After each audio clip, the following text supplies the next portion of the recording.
시청자 여러분 안녕하십니까. 광주 MBC 뉴스투데이입니다. 먼저 오늘의 주요 뉴스입니다. 안철수 의원이 더불어민주당을 탈당한 지 한 달 만에 광주 전남 지역에서 사실상 한 당의 지위를 확보했지만 도로 새정치민주연합이 아니냐는 비판의 목소리도 커지고 있습니다.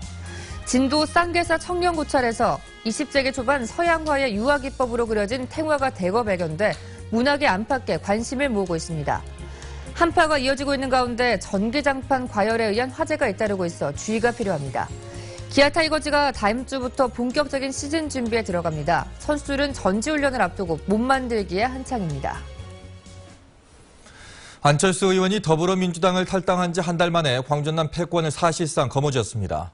그렇지만 기득권을 가진 현역 의원들이 당만 갈아타서 도로 더 민주라는 비판도 만만치가 않습니다. 한신구 기자입니다. 주승용 의원과 장병환 의원이 더불어민주당을 탈당해 국민의당 합류를 선언했습니다. 이들 의원들은 선거 때만 호남을 이용하는 더민주의 패권 정치에 민심이 등을 돌리고 있고 정권 교체라는 국민 꿈에도 응답하지 못한다며 탈당 배경을 밝혔습니다. 벽을 뚫어야 새로운 길을 만들 수 있습니다. 연패의 사슬을 끈을 이기는 정당, 강한 야당을 만드는 데 벽돌 한 장을 놓겠습니다. 광주 8명의 국회의원 가운데 이미 4명이 국민의당 행을 선언했고 박혜자 의원도 조만간 탈당 이후 옷을 갈아입을 것으로 보입니다. 안철수 의원이 지난달 13일 더민주를 탈당한 지 한 달 만에 사실상 광주의 패권을 거머쥔 겁니다. 전남 역시 다음 주 박지원 의원을 비롯해서 이계호, 이윤석, 김영록 의원 등이 더불어민주당을 떠날 것이 유력해 전남의 패권 접수도 시간만 남아 있습니다. 이들 모두 탈당의 변으로 지역 민심을 들고 있지만 한편에선 기득권으로 대변되고 물갈이 대상이 되는 현역 의원들이 공천과 당선만을 위해 당정만 바꾼다는 따가운 시선도 많습니다. 안철수 의원이 차별화된 공천 방식을 도입하겠다고 한 것도 바로 이런 비판을 의식한 것으로 해석됩니다. 투명하고 혁신적으로 사람을 공천할 수 있는 방법들, 우선 공천 방식부터 발표하고 거기에 따라서 공천을 시행하도록 하겠습니다. 탈당 한 달 만에 지역 패권을 사실상 거머쥔 안철수 신당. 얼마나 새 인물을 뽑고 그에 따른 경선이나 공천 후유증을 극복하는지가 신당 바람의 파괴력을 좌우하는 결정적인 변수가 될 전망입니다. MBC 뉴스 한신구입니다.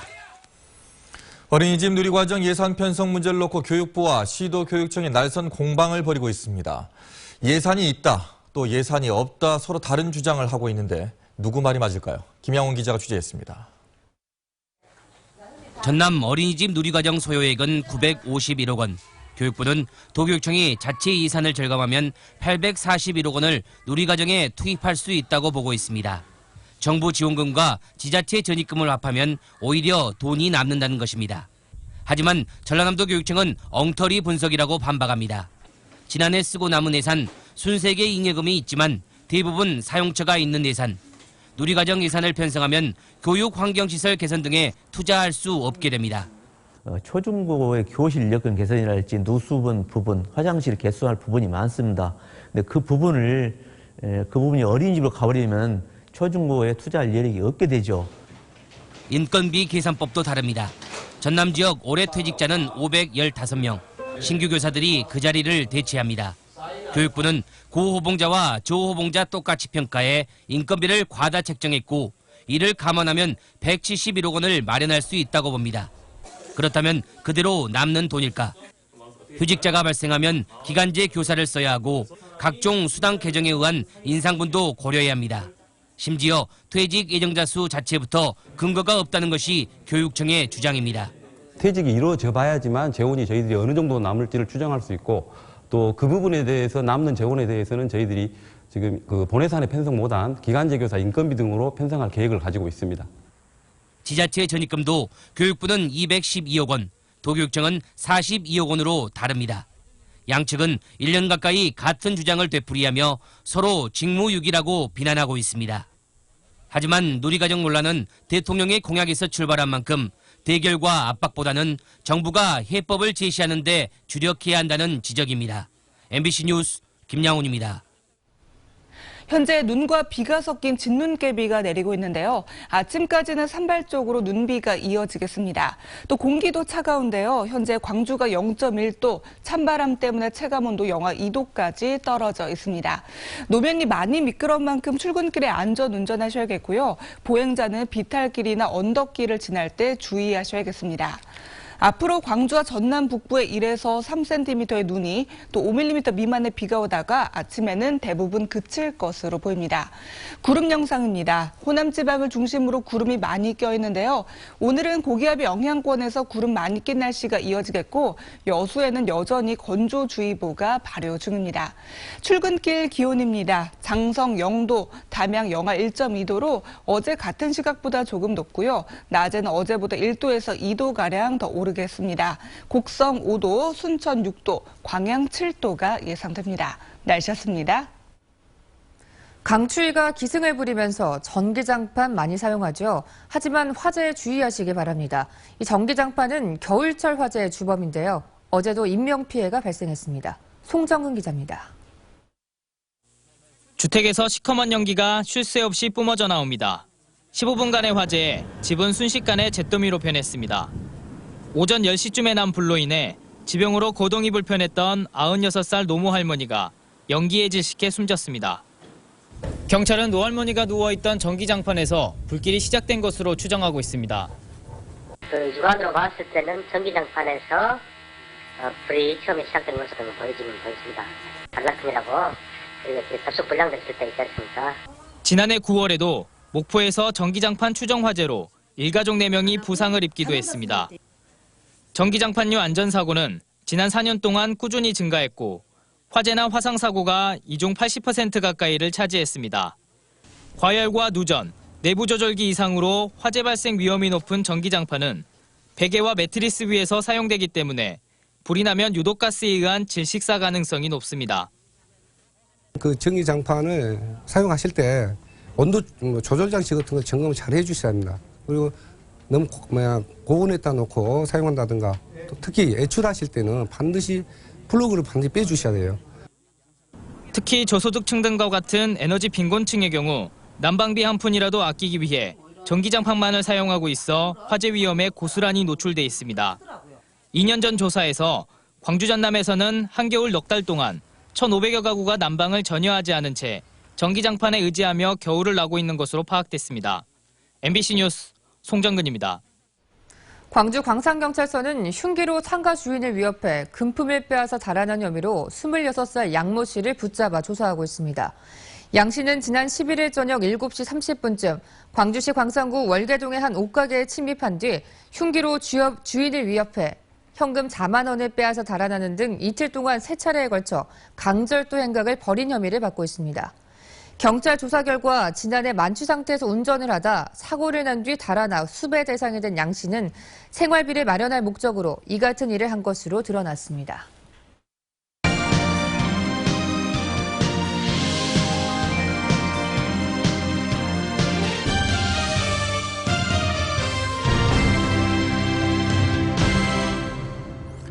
천연고찰 진도 쌍계사 법당의 전면 해체 보수공사 도중에 그동안 숨겨져 있던 벽화가 대거 발견됐습니다. 20세기 초반 작품으로 추정되는데 서양화에서 쓰이는 유화 물감으로 그려져 있는 탱화들을 MBC가 단독으로 촬영했습니다. 양현승 기자입니다. 조선 숙종 시절인 1677년 지어진 진도 쌍계사 대웅전입니다. 전면 보수공사를 진행하다 석 달 전 해체 작업이 중단됐습니다. 붉게 회벽칠이 되어 있던 법당 내부 벽에서 그림 흔적이 발견됐기 때문입니다. 지금 공사 거의 진행이 마지막 단계가 왔는데 이 벽체가 발견돼가지고 현재 공사가 이제 중지돼 있는 거거든요. 회벽칠 뒤에 숨어 있던 탱화들은 가로 3m, 세로 1.3m의 대형 벽화부터 1m, 0.6m 크기까지 모두 19점. 20세기 초반 국내에서는 처음으로 전통 불화 기법이 아닌 서양화의 유화 기법으로 그려진 탱화인 것으로 확인됐습니다. 대웅전 수리 기록이 남아있는 1939년을 전후해 그려진 것으로 추정됩니다. 색깔이 있는 미세한 분말에 식물에서 나온 기름을 섞어 채색을 한 것으로 분석됐습니다.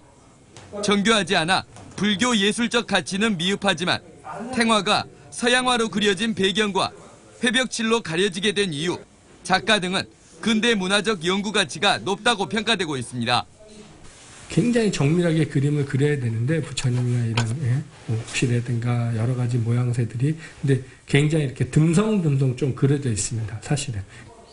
쌍계사와 전라남도는 균열 등이 진행 중인 탱화의 원형 유지를 위해 벽 전체를 분리해 옮긴 뒤 탱화 보존과 연구를 진행할 방침입니다. MBC 뉴스 양현승입니다. 광주 민주통일정치포럼 등 8개 시민사회단체는 광주시청 소녀상 앞에서 기자회견을 갖고 국민들의 염원을 배신한 굴욕적인 한일 위안부 합의를 전면 무효화하고 재협상을 할 것을 정부에 촉구했습니다. 시민사회단체들은 요구가 수용되지 않을 경우 한일 협상 전면 폐기 선언 운동과 함께 평화의 소녀상 지킴이 활동을 전개하겠다고 밝혔습니다. 광전남 여성단체연합도 2차 수요 집회를 갖고 위안부 협상 무효를 요구했습니다. 겨울철 혈액 수급에 비상이 걸리면서 광주시와 자치단체가 헌혈과 장기기증 행사에 나섰습니다. 광주시와 자치구는 공직자와 시민 누구나 헌혈과 장기기증 등록을 할 수 있도록 오늘은 광주 광산구청에서 18일은 서구청, 20일은 동구청, 25일 남구청, 26일 북구청, 27일은 광주시청에서 행사를 엽니다. 현재 대한적십자사 광전남 혈액원이 보유한 혈액은 3일분으로 적정 보유량은 5일분입니다.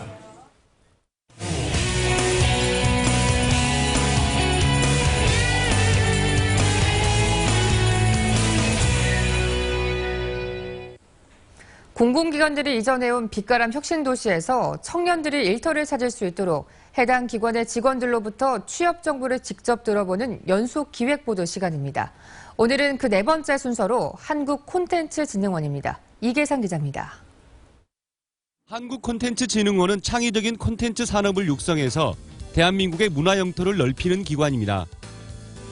방송, 게임, 만화, 애니, 캐릭터, 다양한 콘텐츠 산업에서 종사하는 그 기업들에게 제작부터 마케팅, 사업화 등에 대한 지원을 통해서 콘텐츠 산업을 진흥시키는 일을 하고 있습니다. 음악을 듣는 거지만 음악을 어떻게 하면 좀 더 쉽고 재미있고 이것이 산업에 도움이 되는지 그것을 공부하다 보면 그 공부한 습관이 결과적으로는 진흥원에서 빛을 발하게 되고 이것이 결과적으로는 우리 이제 콘텐츠 산업을 한 단계 더 업그레이드하는 그 도움이 될 것으로 보고 있습니다. 콘텐츠진흥원은 전문성을 갖추고 있다면 채용 과정에서 학벌이나 학력은 중요치 않습니다. 자격증 공부나 실습하는 거 그런 거 관련해서 회사 들어와서도 그런 학교에서 배웠던 게 실무적으로 더 도움도 되고 더 많은 걸 배울 수 있는 기회였을 것 같거든요. 그래서 만약에 저희 회사에 들어오려고 공부를 하시려면 아무래도 기업회계 정도는 1급 자격증 같은 거 취득하시는 것도 나쁘지는 않다고 봐요. 영어 말고 영어 외에도 일본어라든지 다양한 외국어 능력을 구사하는 능력이 있다면은 좋을 것 같고요. 또 자신이 그동안 갈고 닦았던 업무들이 능력이나 역량이 있을 텐데 그것들을 어떻게 콘텐츠 산업과 좀 접목해서 그 부분을 발견하고 그걸 이렇게 키울 수 있는 그런 노력이 필요한 것 같습니다. 공모전을 하더라도 자기가 콘텐츠 어떻게 경험 연계해서 이것이 자기가 도움되었고 나아가서는 타인이 도움되는 그런 과정을 잘 정리하다 보면 결과적으로 그것이 나중에 본인이 진흥원에 와서 결과적으로 그 일을 하게 되는 것으로 연결되는 거죠. 사실 진흥원이라는 것은 저희가 있던 산업을 서포트하고 진흥하는 기관입니다. 그렇다 보니까 직접적으로 제작하는 것이 아니라 제작하는 사람들의 니즈가 무엇인지를 잘 파악하고 이런 파악된 습관이나 훈련 등이 결과적으로는 우리 이제 진흥원에 와서 빛을 발하게 되는 그런 것이죠. 한국콘텐츠진흥원은 해마다 20명 안팎의 신규 직원을 채용하는데 30% 정도는 광주 전남 인재가 채용될 것으로 전망됩니다. MBC 뉴스 이계상입니다. 광주시가 올해 최우선 과제로 추진하기로 한 청년 창업 지원을 본격화했습니다. 윤장현 광주시장은 서울 청년 창업 플러스 센터를 방문해 실제 창업 성공 사례를 듣고 지역의 열악한 창업 환경을 극복할 협력 방안을 모색하는 자리를 가졌습니다. 이어 한국엔젤투자협회와 양해각서를 체결하고 광주 지역 벤처 신생기업의 창업을 위한 자금 조달과 투자 유치에 적극 협력하기로 했습니다. 최근 제2대 광주전남연구원장에 박성수 전남대 경영대 교수가 임명이 됐습니다. 네, 오늘은 취임을 앞두고 있는 신임 광주전남연구원장과 함께 이야기 나눠보겠습니다. 안녕하십니까? 네, 안녕하세요. 네. 광주전남연구원, 저희가 뉴스를 통해서는 말씀을 많이 시민 여러분께 드렸는데 어떤 일을 하는 곳인지 좀 모르시는 분들도 계실 것 같습니다. 소개를 부탁드리겠습니다. 최근에 1년의 과정을 거쳐오면서 우리 광주전남연구원이 시도민의 많은 사랑을 받고 있구나 그런 생각을 해왔습니다. 우리 연구원은 우리 시도민의 삶의 질을 높여주고 낙후된 우리 지역의 경쟁력을 키워내는 정책 연구기관으로서 자리매김하고 있습니다. 네. 당장은 광주 전남의 상생 발전을 이끌 발전 전략을 찾는 게 급선무일 텐데요. 어떤 계획을 갖고 가신지 궁금합니다. 그 민선 6기 들어가지고 우리 전남도와 광주시에서 발굴한 상생 과제가 18가지가 있습니다. 그런데 이제 그 18가지는 물론이고 앞으로 긴 안목에서 봤을 때 우리 광주남이 함께 할 수 있는 여러 가지 아젠다 발굴 그런 과제가 절실해서 지금 추가 발굴을 하고 있습니다.